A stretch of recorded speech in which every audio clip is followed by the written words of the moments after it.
Oke, hari ini kita akan sama-sama belajar dari kisah Daniel. Today we're going to learn from Daniel again. Tapi sebelumnya saya akan memberikan satu gambaran ya. So Pastor Emmanuel will paint us a picture.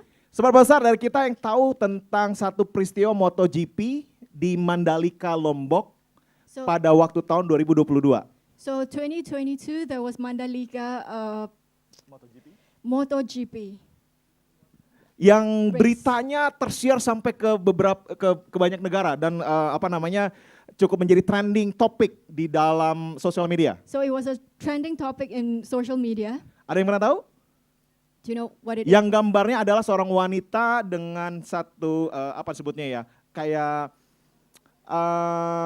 bowl, kayak mangkok emas di tangannya dan seperti sedang memohonkan sesuatu untuk bisa terjadi pada saat itu. So it was a picture of a lady holding a golden bowl and trying to pray for something. Iya. Ha- Ada? Do you know that? Pawang Hah? hujan. Iya. Anyone know about that news? Enggak? Oke, ya. So di Indonesia pada umumnya ketika orang mau melaksanakan pernikahan atau atau acara apapun juga yang melakukan kegiatan di luar ruangan, biasanya mereka menggunakan atau memanggil jasa daripada pawang hujan. So in Indonesia, if you have an outdoor event like a wedding or anything, you will call for someone who will pray so that the rain will stop or there will be no rain on that day. Paham? Jadi ketika MotoGP itu semua mata terlihat seluruh dunia. Saya yakin itu seluruh dunia di sosial media cukup ramai. Melihat, wah hujannya berhenti nggak nih, hujannya berhenti nggak gitu ya. Banyak yang menantikan, bener nggak bahwa namanya jasa yang bisa menyingkirkan awan untuk tidak terjadi hujan itu benar-benar bekerja. So at that point of time when the news was all over the world, everybody were watching as to whether there would really be rain or not. Nah, saya punya teman, mereka adalah pasangan, mereka orang Kristen. So Pastor Emmanuel has friends. Dan ketika mereka menikah, saya baru menyadari, saya cukup kaget lah ya. Saya cukup kaget bahwa mereka menikah, padahal mereka orang Kristen menikah dan di pesta pernikahannya mereka mengundang pawang hujan. So Pastor Emmanuel had a set of friends. When they wanted to get married, they also invited that rain person, that rain stop the rain stopper. Oke, bagi beberapa orang, ya nggak apa-apa kan. Itu supaya pestanya bisa berjalan dengan lancar. Jadi nggak apa-apa dong. So for many people, maybe it's it's just a normal thing, just to stop the rain from coming on that day for our event to go on. Tapi apakah seorang Kristen boleh But should Christians do the same berkompromi thing? dengan hal tersebut? Yeah, should Christians compromise with that? Ya, tidak. Tapi dalam banyak, saya sempat lihat di dalam beberapa paket pernikahan. Jadi yang mau menikah, ya, yang mau menikah nih, perhatikan paketnya, oke? Saya banyak lihat dalam beberapa wedding planner yang terkenal di Bali sini, di dalam paket pernikahannya itu sudah include pawang hujan. So if you want to do your wedding in Bali, the wedding organizers will put in the wedding package the rain stopper. They will invite someone to stop the rain for you on that day. Karena biasanya isunya adalah para pengantin pasti ingin supaya acara berjalan dengan lancar kan. Tapi ketika hujan turun, bisa jadi tamu-tamu undangan enggan untuk datang dan pesta akan menjadi berantakan. So we understand that rain could potentially ruin your wedding, yeah? Tapi saya ingat waktu itu Fraser dan Intan menikah, di jam sebelum pernikahan itu hujan deras. When Fraser and Intan got married 1 hour before the event, it Tapi tenang, rained. mereka nggak pakai pawang hujan ya. No, but they didn't use the rain stopper. We all of us pray, even saya dengan istri saya berdua di dalam mobil, oke supaya hujannya berhenti dong gitu ya. Yes. Iya. Dan ketika wedding seremoninya itu tidak hujan. Yeah, so instead we used our power of prayer, yeah? We asked God to stop the rain and it did not rain. Nah, pertanyaan adalah apakah kita boleh berkompromi dengan hal tersebut? So we as Christians, should we compromise with things like that? Oke, nanti tugasnya Fraser ya. Untuk memastikan dia memahami apa artinya kebenaran. Oke, nah sekarang ada contoh kedua. Ketika saya dengan istri saya, bukan saya yang hamil, tapi istri saya hamil. Waktu itu Rachel hamil Rafael dan di dalam saya lupa kayak sekitar 2 bulan di awal atau 3 bulan di awal atau beberapa minggu di awal dokter tuh menganjurkan untuk kita cek segala macam kromosom dan lain sebagainya dari bayinya. So when Pastor Emmanuel and Pastor Rachel got pregnant, so the doctor wanted them to go for a series of tests to Yeah. see whether the condition of the baby was good and everything in the Yeah. first trimester. Ya, jadi di Indonesia itu yang dilakukan. Jadi disarankan dokter untuk bisa mencek segala hal yang berhubungan dengan kondisi bayi. So just so they can ensure that the condition of the baby is in good condition. Nah, kita tanya kenapa dok harus dicek? Now Pastor Emmanuel and Pastor Rachel were like thinking, should we do it? Should we not? Nah, dibilang bahwa supaya kita tahu ini bayinya sehat atau ada kecenderungan Down syndrome atau ada kecenderungan autism. So just so we know whether the baby shows signs of early signs of autism or maybe Down syndrome. Terus saya dengan istri berpikir, and then so what? And then Pastor Rachel and Pastor Emmanuel say, Emang "And bisa then- dirubah and then gitu what's the ya? next Oh, step?" dimasukin partikel apa supaya nanti bisa berubah. Kita bertanya kenapa kok harus seperti itu ya? So why should we do that? Is there anything that we can do even if we knew that the baby's condition is bad? Secara positifnya, dokter kandungan menganjurkan itu supaya orang tuanya siap untuk bisa melahirkan ke dunia anak dalam kondisi yang mungkin tidak diharapkan. So on the positive side, maybe there is good for you to know, to have foreknowledge about your baby. Tapi di lain pihak, saya tahu ada orang-orang yang merasa tidak siap dan mereka menganjurkan untuk aborsi. But there is of course the negative side. If you knew your baby, there was something wrong with your baby, would you abort it? Anda nangkap maksud saya? Do you understand what Apakah I'm saying? sebagai orang Kristen bagaimana kita menghadapi dengan satu kondisi yang seperti ini? So how should we be facing circumstances like that? Bagi Anda yang wanita, ketika Anda nanti hamil dan mengetahui fakta bayi yang Anda kandung adalah bayi yang memiliki kelainan tertentu, apakah Anda siap untuk mengatakan terpujilah nama Tuhan atau Anda katakan no, I can't handle it. Saya nggak bisa menangani ini semua dan menyerahkan kepada pihak medis untuk bisa abortion. If you're a woman, if you're placed in that situation, would you be able to say, no, I will go for it with the pregnancy, or would you abort it? Bisa nangkap maksud saya? Nah, kita di dalam kehidupan kekristenan saat ini diperhadapkan dengan berbagai macam pilihan. So as Christians, many times in this world, we are faced with many difficult situations. Gender confusing ya, tentang identitas gender yang dibikin bingung. So maybe a gender confusion. Kemudian dengan berbagai macam pilihan bahwa sekarang udah masuk satu pengesahan bahwa di Indonesia aborsi diizinkan ketika korban pemerkosaan.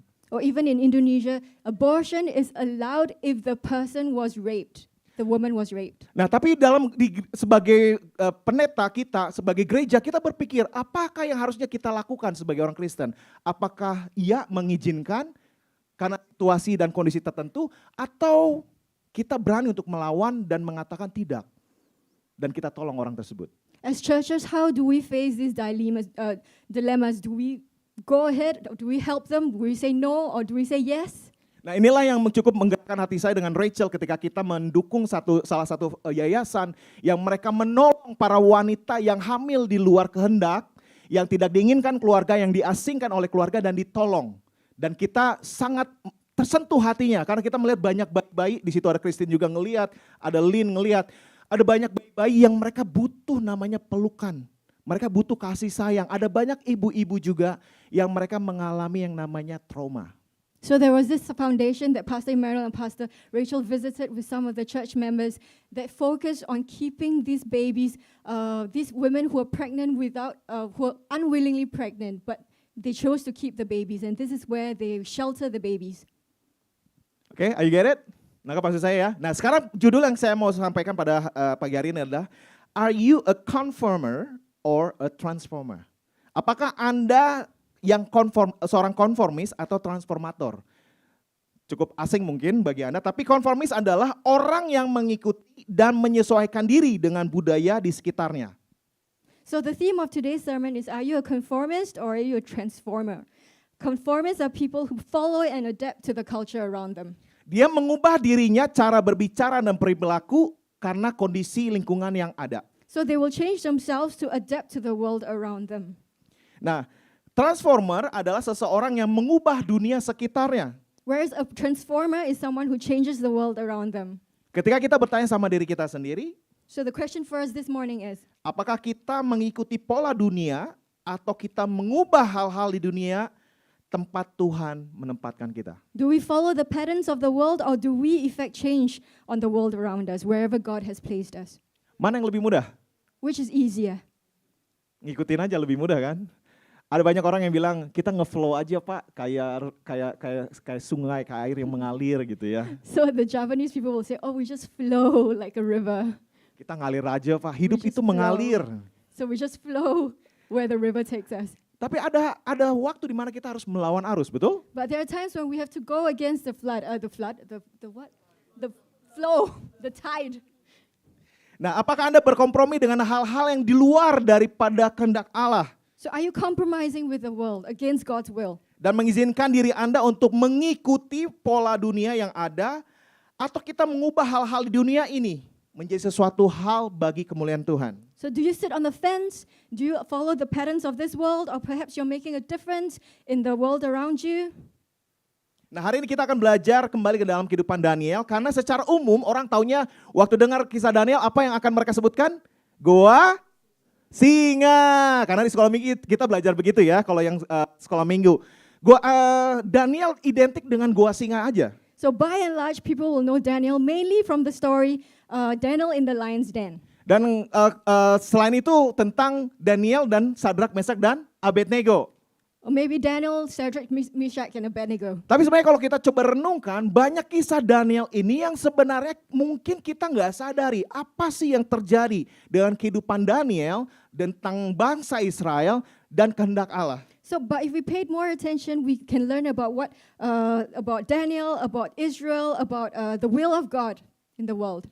Nah, salah satunya adalah bahwa kisah Daniel itu bicara tentang spiritual warfare. So there was spiritual warfare in Daniel's Tentang world. peperangan rohani yang dimana ketika menghadapi nggak bisa dengan kekuatan kita manusia, tapi hanya bisa dengan kekuatan Allah yang maha kuasa. So there were many supernatural things that happened that could not be handled by mere human abilities, but which could only be solved by God Almighty. Nah, sama halnya dengan apa yang terjadi di dunia, kita nggak bisa menghadapi dengan hikmat dan kekuatan manusia.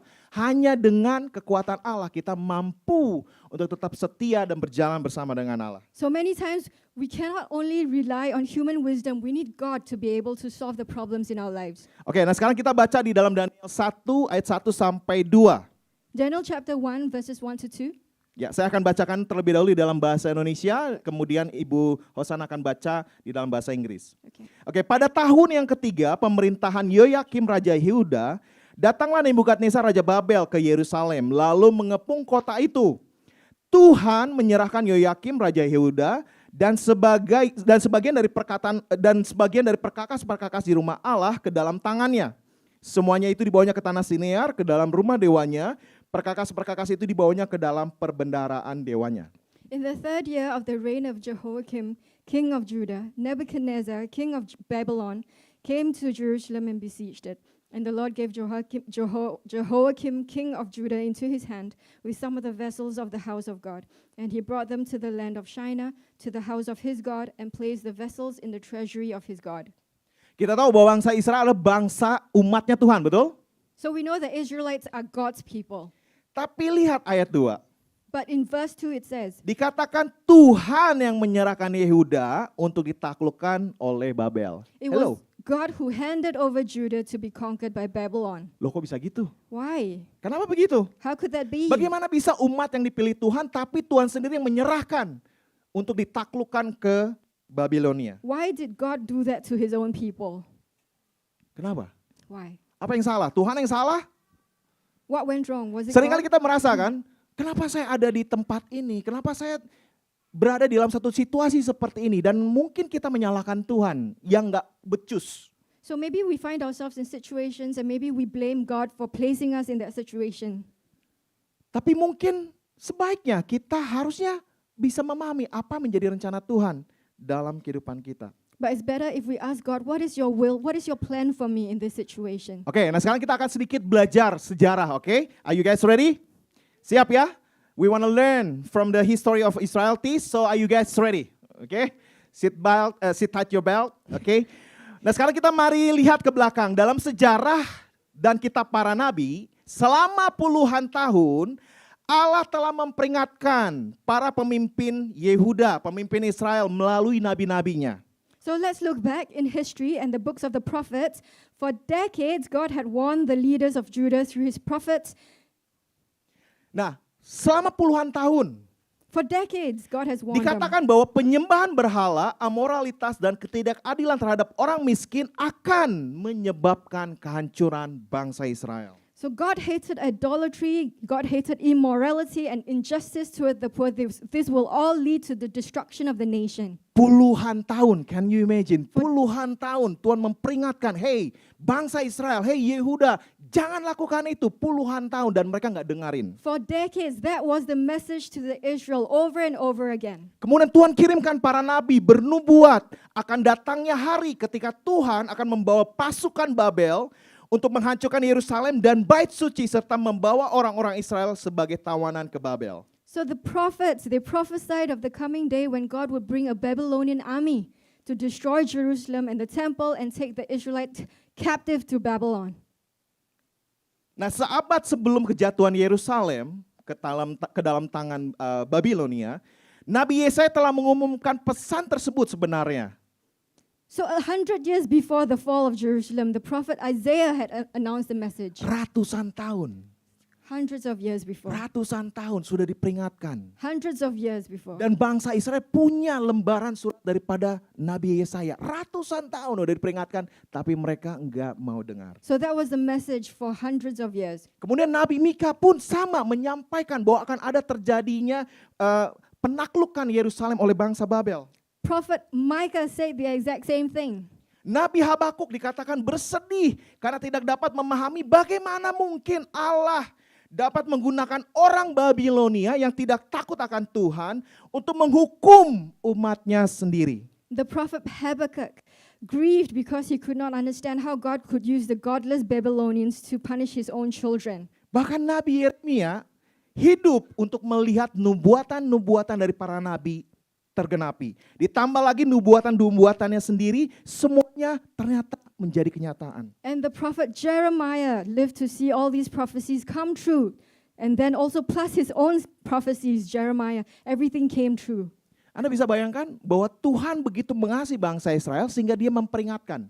So God loved the Israelites so much that he reminded them over and over and over again. Alkitab bilang bahwa Tuhan menyesah atau mendisiplin orang yang dikasihinya. So in the Bible it says God disciplines those he loves.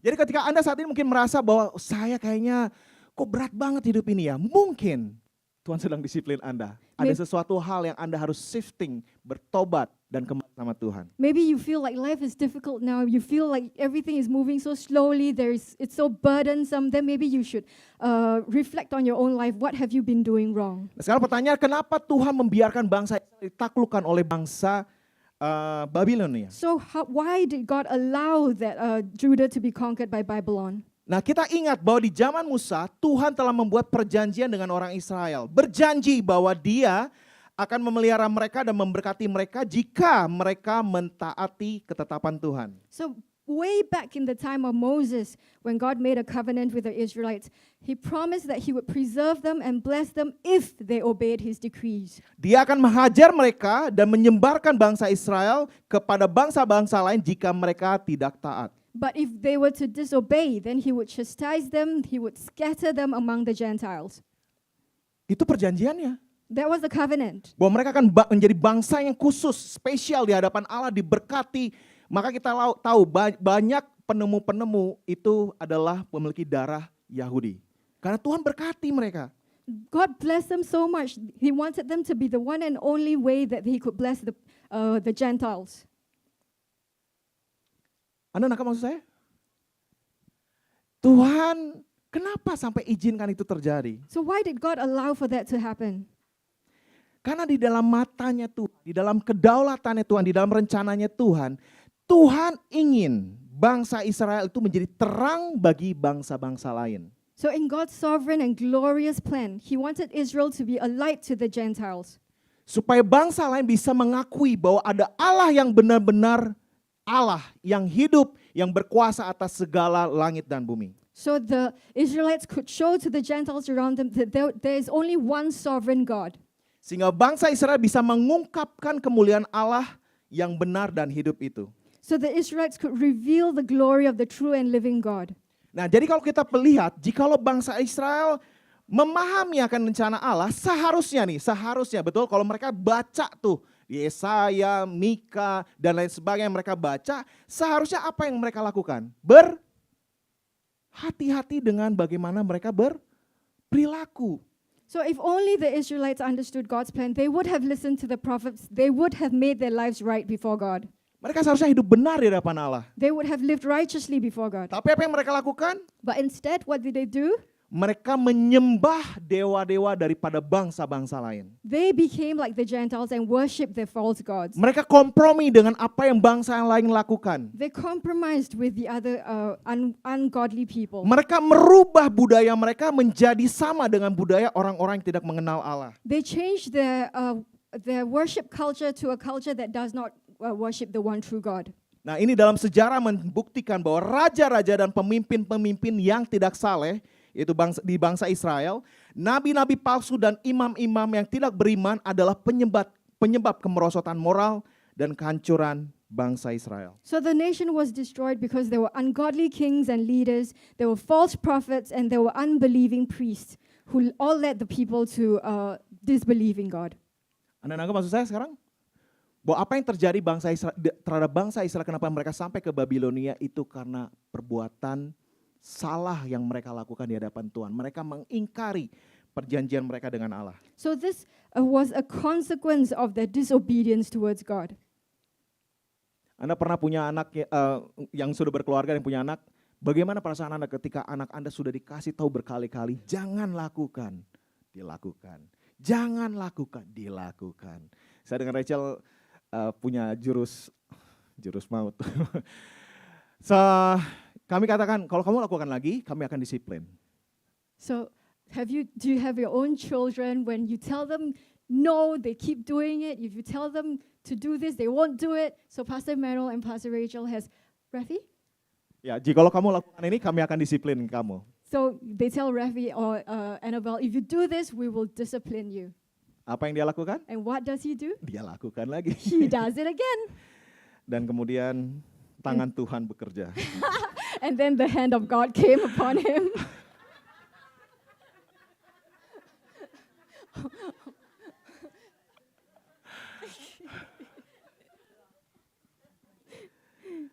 Nah, itulah yang terjadi dengan bangsa Israel. So that's what happens with my kid also and the Israelites. Tapi saya nggak berani sama Nabil. But not with Annabelle. Hati saya langsung luluh sama dia. With Annabelle, Pastor's heart is soft and... Yeah. Oke, nah sekarang kita lihat di ayat 3 dan 4. Saya akan bacakan. Lalu raja bertitah kepada Aspenas, kepala istananya, untuk membawa beberapa orang Israel yang berasal dari keturunan raja dan dari kaum bangsawan, yakni orang-orang muda yang tidak ada sesuatu celak, yang berperawakan baik, yang memahami berbagai-bagai hikmat, berpengetahuan banyak, dan yang mempunyai pengertian tentang ilmu, yakni orang-orang yang cakap untuk bekerja dalam istana raja, supaya mereka diajarkan tulisan dan bahasa orang Kasdim. Verses 3 and 4. Then the king commanded Ashpenaz, his chief eunuch, to bring some of the people of Israel, both of the royal family and of the nobility, youths without blemish, of good appearance and skillful in all wisdom, endowed with knowledge, understanding, learning, and competent to stand in the king's palace and to teach them the literature and language of the Chaldeans. Nah, Raja Nebukadnezar ini sangat cerdik karena terkenal bahwa Babilonia itu bangsa yang punya strategi militer yang kuat. So Nebuchadnezzar, king of Babylon, he was very clever. He had many military strategies. Dia melatih orang-orang terbaik dari bangsa-bangsa yang ditaklukkan untuk melayani dalam pemerintahannya. One of his ways was to train the best people from the nations he conquered to serve in his own government. Dengan demikian dia dapat memperoleh manfaat dari pengetahuan mereka dan juga dapat menggunakan keterampilan mereka untuk memperkuat pemerintahannya. So in that way he could benefit from their knowledge and also use their skills to strengthen his own government. Nah, Daniel ini berasal dari bangsa Yahudi. Jadi orang muda yang dari keturunan bangsawan berarti punya manner, punya etika, cara berperawakannya baik, berpakaian baik, segala sesuatunya terlihat baik. So Daniel came from a Jewish noble descent. So, of course, everything that he did was a certain standard. Nah, umurnya waktu itu 15 tahun. He was only 15 at that time. Dan dia dipaksa untuk ke Babel, terpisah selamanya dari orang tua dan seluruh keluarga besarnya. So he was forcibly taken to Babylon at the age of 15, separated forever from his parents and family. Nah sekarang coba Anda bayangkan, usia 15 tahun di zaman sekarang, terpisah dari orang tuanya jauh. Apa yang akan terjadi? Try to imagine the situation that Daniel was in.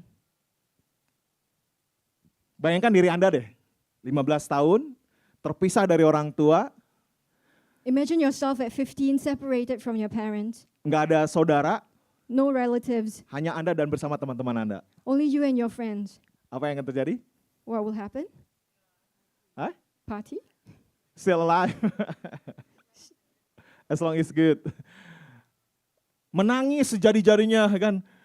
Mau minta pulang gimana minta pulang, jauh dari orang tua dan nggak mungkin bisa balik lagi. There was no way that you could ever go back here to your parents. Tapi ada satu kemungkinan lagi.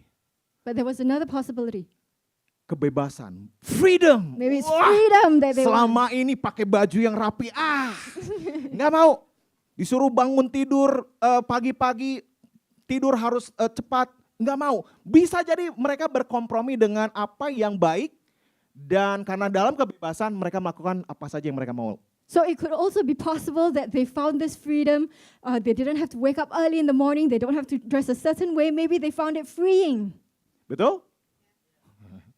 Oke, nah yang menarik, ini ada hal, di sini merupakan ujian, spiritual warfare, tentang apa yang Daniel alami bersama temannya. So Kita lihat di dalam ayat 5 sampai 7. Okay, so it was a test, yeah, for Daniel and his friends in verses 5 to 7. Nah, dan raja menetapkan bagi mereka pelabur setiap hari dari santapan raja dan dari anggur yang biasa diminumnya. Mereka harus dididik selama 3 tahun dan sesudah itu mereka harus bekerja pada raja. Di antara mereka itu ada juga beberapa orang Yehuda yakni Daniel, Hananya, Misael, dan Azaria. Pemimpin pegawai istana itu memberi nama lain kepada mereka, yaitu Daniel dinamainya Belsasar, Hananya dinamainya Sadrak, Misael dinamainya Mesak, dan Azaria dinamainya Abednego. The king assigned them a daily portion of the food that the king ate and of the wine that he drank. They were to be educated for 3 years, and at the end of that time, they were to stand before the king. Among these were Daniel, Hananiah, Mishael, and Azariah of the tribe of Judah. And the chief of the eunuchs gave them names. Daniel he called Belteshazzar, Hananiah he called Shadrach, Mishael he called Meshach, and Azariah he called Abednego. Nah kita tahu bahwa ini adalah ujian yang sulit bagi anak-anak remaja, betul? Dipisahkan dari orang tuanya dan pergi jauh ke negeri lain dan diperhadapkan dalam situasi yang seperti di ayat 5 dan 7 ini. So it was a very difficult time, a very difficult situation for teenagers to face. Di satu sisi sebenarnya kita bisa melihat merupakan satu kehormatan untuk dilatih sebagai perwira di istana raja yang terkenal, yang berkuasa saat itu. So the teenagers were caught in a bind. Yeah? On the one hand, it was an honor to be trained as an officer in the king's court, Tapi hati-hati, ini adalah ujian. but it was also a test. Karena anak-anak Yahudi yang berdedikasi ini harus menyesuaikan diri dengan tingkah laku dan pemikiran orang Babilonia. So it was the king's strategy for assimilation. Yeah? These noble children had to adopt the behaviors and culture of the Babylonians. Tujuan dari mereka dilatih tersebut adalah untuk mengubah orang Yahudi menjadi Babilonia, dan itu berarti bukan hanya tempat mereka tinggal, yaitu tanah yang baru, tetapi juga nama yang baru, adat istiadat yang baru, pemikiran-pemikiran baru, dan bahasa yang baru. Semuanya dirubah menjadi Babilonia. So the aim of those 3 years was to turn the Jews into Babylonians. And this meant not only acclimating to a new homeland, but also adjusting themselves to their new names, new customs, new ways of thinking, new language. Dengan kata lain, selama 3 tahun, guru-guru di Babilonia akan berusaha untuk mencuci otak mereka dan mengajari mereka cara berpikir dan hidup seperti orang Babilonia. So for 3 years, their Babylonian teachers would attempt to brainwash these young Jews and teach them how to think and live like the Babylonians. Saya tahu bagi Anda yang memiliki anak remaja atau Anda ketika remaja masih ingat apa yang diinginkan oleh anak remaja? If you understand the Secara umum psychology deh. of teenagers, what would they want, their desires in their heart? Freedom. Ya, I know freedom, but apa? Yang di rumah selalu pengen gitu. Makanan, betul? Siapa yang merasa waktu remaja, kayaknya saya makan dikit-dikit aja sih. Tapi yang makannya banyak. Kenapa? Karena itu masa pertumbuhan kan. Jadi bisa bayangkan bahwa Daniel dalam usia remaja disuguhkan yang tadi yang nggak pernah gitu makan babi hong, babi guling dan lain sebagainya. Disuguhkan dengan begitu berbagai macam banyak pilihan yang tadinya nggak pernah menyentuh alkohol diberikan alkohol untuk mereka bisa minum. Apa yang Anda bisa bayangkan anak remaja dalam usia itu bisa kolaps kan Wah. Tapi apa yang terjadi dengan Daniel itu berbeda. Okay, if you think back on your teenage years, maybe you liked, what would you like? Like food, you like to try wine or alcohol. So that was what Daniel was placed in. This whole situation where he could imbibe of all these things freely. Nah, jadi hal pertama nih, ini kecerdikan bangsa Babilonia. Hal pertama yang mereka mau rubah adalah apa yang dimakan. So there were many things that the Babylonians wanted to change, and one of them was through the diet. You are what you are what you eat. Ya, saya harus bertobat dengan itu. So, Karena makanan akan berpengaruh dengan gaya hidup dari Daniel dan ketiga temannya. So this would affect Daniel and his three friends tremendously, ya, the diet. Nah, kita tahu tentu saja makanan raja adalah makanan terbaik, betul? Nggak mungkin makanan gorengan gitu, SS gitu atau apa gitu, nggak mungkin yang kayak gitu. Makanan terbaik di seluruh negeri yang berjaya di saat itu. So it goes without saying that the king's food was the best in the land, not gorengan, ya. You can name it. You can name whatever you can name, it will be on the king's table. Steak. Steak. Australian burger atau apapun, name Australian it. beef. Itu ada semua di situ ya. Everything is there. All the delicacies. Donadella. Premium menu. Nah, tapi bagi orang Yahudi, Daniel sekalipun dia masih muda, dia tahu bahwa orang Yahudi tidak memakan hewan yang tidak disetujui oleh Allah. Dan segala sesuatu yang dimakan itu harus dipersiapkan dengan baik. The problem was Jews only ate animals that were approved by God and prepared in such a way, prepared in a certain way. Nah, namun ada hal yang lain, bahwa ternyata semua makanan yang akan disuguhkan kepada raja, pertama-tama akan dipersembahkan ke berhala. And moreover, the king's food would first have to be offered to the false gods, yeah? Itulah yang menjadi alasan kenapa Daniel tidak mau memakannya, karena itu bertentangan dengan ajaran Musa yang dia imani. So for those reasons, Daniel and his three friends refused to partake of the king's food. Oke, di dalam kelas Alpha waktu itu kita ada sempat sungguh menarik diskusinya. So bagi Anda yang orang asing, Anda bisa melihat ketika Anda jalan kemana ada apa namanya, offering kan, ada buah, terkadang ada coffee Starbucks di situ, ada macam-macam, betul? So in Alpha class, there was a discussion that went on. You know how in Bali they have offerings on the roadside by the street or whatever. Waktu itu ada satu teman bilang katanya kalau nggak salah sate atau apa gitu, atau daging apa gitu loh, pokoknya intinya ada di situ. So you could place like satay. Yeah. What is satay? Satay. Satay. Ya. Nah, mereka bertanya, kalau makan makanan yang dari situ, boleh nggak? Is it permissible for me to eat food from that offering that has been offered to the gods? Boleh nggak? Yes or no? Tapi mereka makan loh. Mereka jujur mereka makan. Sayang daripada nggak ada yang makan, dimakan. Mereka makan. Take Nah, the ambil money. uangnya boleh nggak?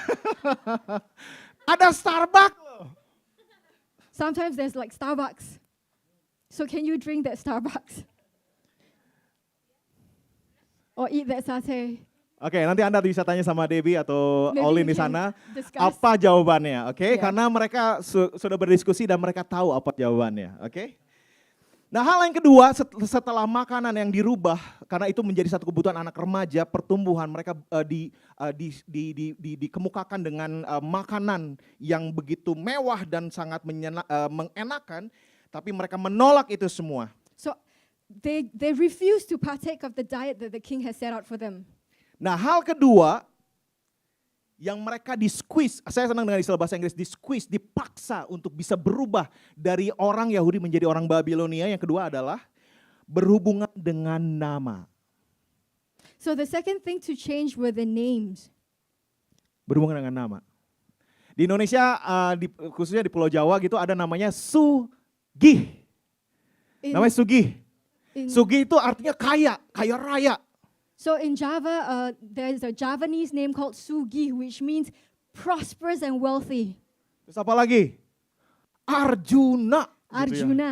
Itu melambangkan ketampanan dan lain sebagainya. Arjuna, it means tall, dark, and handsome.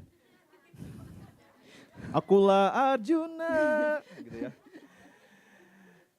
Nah, nama mereka dirubah. Nama itu bicara tentang apa sih?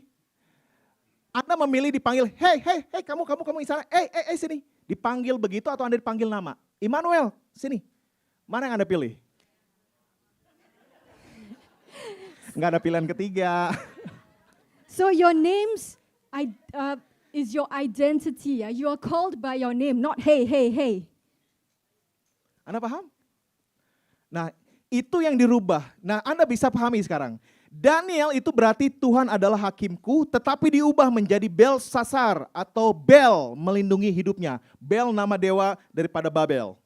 So they were each given names linked with Babylonian gods. Daniel, which meant God is my judge, his new name Belteshazzar, try saying that 10 times, meant his bell protects his life.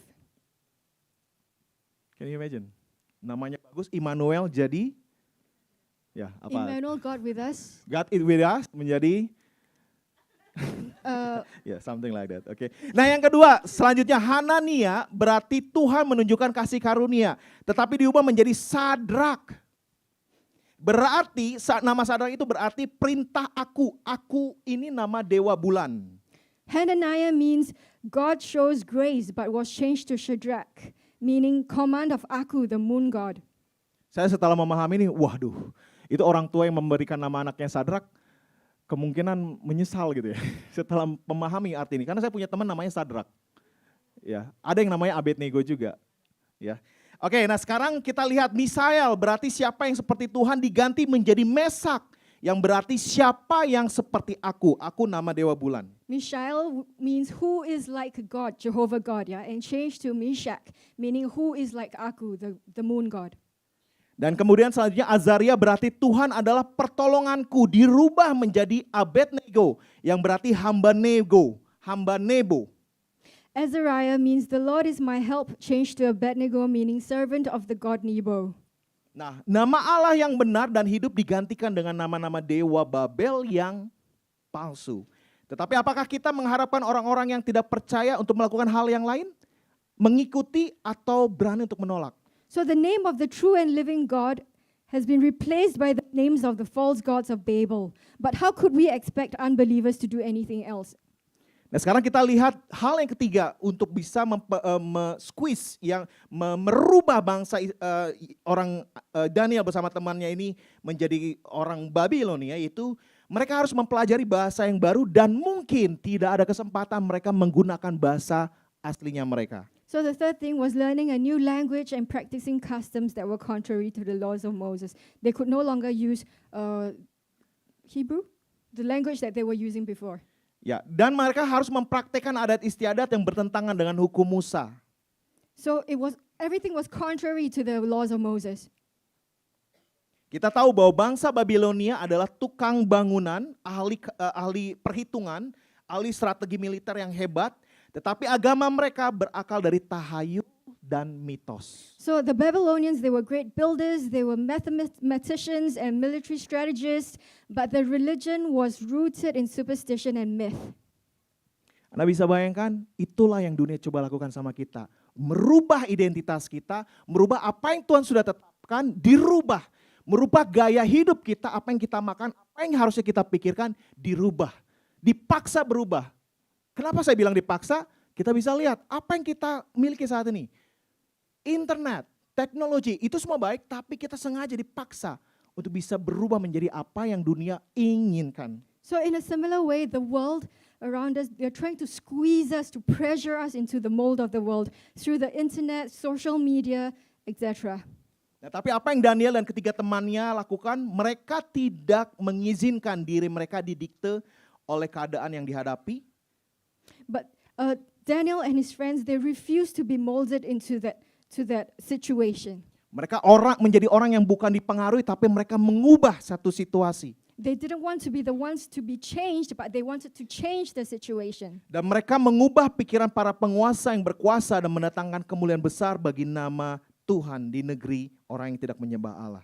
And in the end, God used them to change the minds of those in authority and also brought great glory to his name in a pagan land. Nah, kita sebenarnya bisa lihat ada banyak hal yang kenapa ini sangat penting bagi kita yang berhadapan dengan di dunia saat ini. So it's very important for us to take note of these things as we face the world ourselves. Apa yang Daniel lakukan di pasal 1 itu mempengaruhi perjalanan hidupnya sampai ke pasal 12. So what Daniel did in the first chapter was to make a lasting impact on his whole life. Kita bisa lihat bahwa Daniel berperan, Tuhan pakai untuk menjadi satu sejarah di dalam kehidupan manusia untuk bisa menceritakan bahwa satu waktu Mesias akan datang. So God used Daniel mightily in his prophecies to prophesy about Jesus and the coming Messiah. Jadi Daniel nggak cuma sekedar bicara tentang gua singa, So Daniel is not only talking about the lion's den, tapi Daniel bicara tentang apa yang akan terjadi di dunia pada akhir zaman. but Daniel talks about the last days. Oke, nah sekarang kita lihat dua hal praktis yang kita bisa lakukan berdasarkan firman Tuhan yang kita sudah baca. Masih ada banyak hal lain dari ayat tersebut, tapi saya akan secara singkat saja dua hal. So there are two important things, practical things that we can use from this sermon. Nah, kita lihat di dalam Daniel 1 ayat 8. Daniel chapter 1 verse 8. Daniel berketetapan untuk tidak menajiskan dirinya dengan santapan raja dan dengan anggur yang biasa diminum raja. Daniel resolved that he would not defile himself with the king's food or with the wine that he drank. Dan dia meminta supaya pemimpin pegawai sana itu supaya tidak usah menajiskan dirinya. So he asked for that, especially towards the chief or eunuchs, to not make him partake of that food. Hal pertama ketika kita berhadapan dengan dunia yang coba membentuk kita untuk menjadi serupa dengan pola dunia. Hal pertama kita harus, apa yang dikatakan di dalam Amsal 4 ayat 23. Jagalah hatimu dengan segala kewaspadaan karena dari situlah terpancar kehidupan. So the first thing that we need to do to keep ourselves from being molded and squeezed and pressured into the mold of the world is to, in Proverbs 4:23, keep your heart with all vigilance, for from it flow the springs of life. Di dalam Roma dikatakan janganlah menjadi serupa dengan dunia, tetapi berubahlah supaya kamu bisa mengetahui mana kehendak Allah dan mana yang tidak. So in Romans it says, do not be conformed by the ways of the world, but you need to wash yourself with the word of God so that you are able to know the will of God for your life. Nah, apa yang terjadi dengan Daniel? Dia menyerahkan dirinya sepenuhnya kepada Tuhan.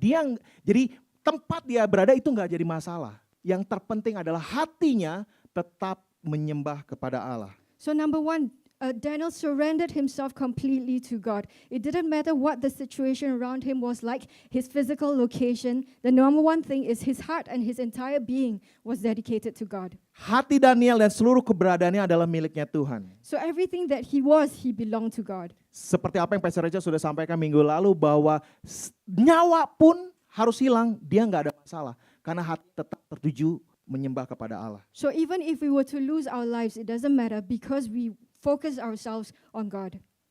Hati yang mengasihi Tuhan, percaya kepada Tuhan, dan karena itu kita mentaati Tuhan, tidak akan mengalami kesulitan bagi kita untuk membuat pilihan yang benar. Dan percaya bahwa Tuhan akan menanggung akibatnya.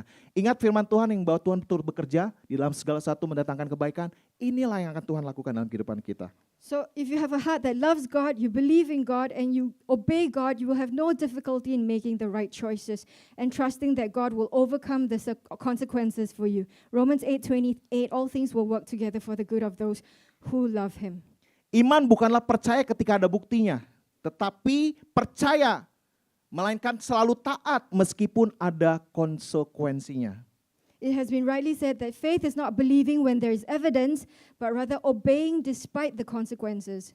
Saya cukup bangga dengan Ngurah, salah satu youth kita. Dia bilang sama saya, Bang, saya tuh training di hotel dan saya memilih. Dan saya minta dari awal hari Minggu pagi saya harus off. So Pastor Emmanuel is really proud of Ngurah. When he's working at a villa or a hotel, he says, Sunday mornings are my time off.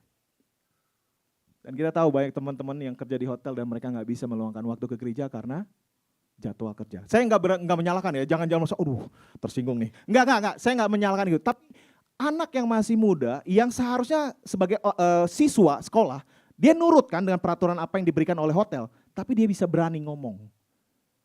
Saya bilang berapa kali sama Rachel, I'm very amazed. How come? Bisa berani dia ngomong. Kalau pun harus ditugaskan hari Minggu kerja, dia minta di sore hari setelah ibadah.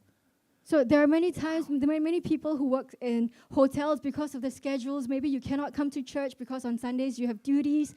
But Ngura was brave enough to say to his superior, I want to have Sunday mornings off. Bagi saya hatinya tertuju sama Tuhan untuk menyembah Tuhan. His heart is in the right direction towards Boleh God. kasih encouragement buat Ngurah? Give some love to Ngura. Yang kedua adalah yang terakhir bahwa kita akan lihat di dalam Amsal 16 ayat 7, jikalau jalan seseorang menyenangkan hati Tuhan, maka musuh-musuhnya pun didamaikannya dengan dia. So in Proverbs 16:7, if a man lives according, if a man, where is my Proverbs 16:7?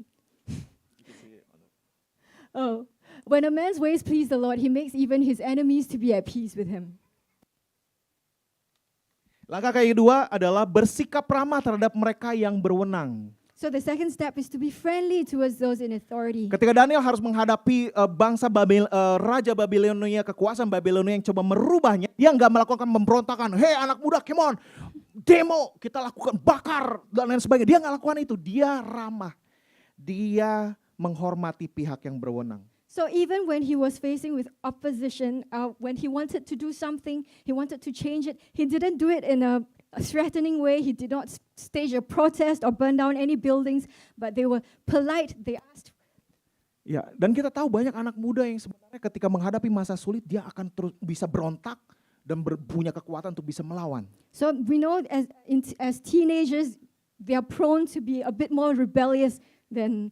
Tapi tidak dengan Daniel. But not with Daniel. So itulah yang Tuhan mau. Ketika kita berhadapan dengan satu situasi yang menekan kita, bersikap ramah dengan pemimpin yang berwenang. So when we face opposing situations where we are being pressured to do the thing that we don't want to do, you have to be friendly towards those in authority. Terakhir sama seperti Yesus ketika dia disesah, ketika dia disiksa, dia nggak menggunakan kekuasaannya. Hei, berhenti. Dia panggil malaikatnya suruh siksa semua para jin. Enggak. Dia nggak menggunakan kekuatan, tapi dia merendahkan dirinya, bersikap ramah, dan mengupayakan kedamaian bagi banyak orang. The ultimate example is Jesus when he was going through the cross. He did not call down his legions of angels to help him, but he submitted himself to the will of God and went through the suffering on the cross.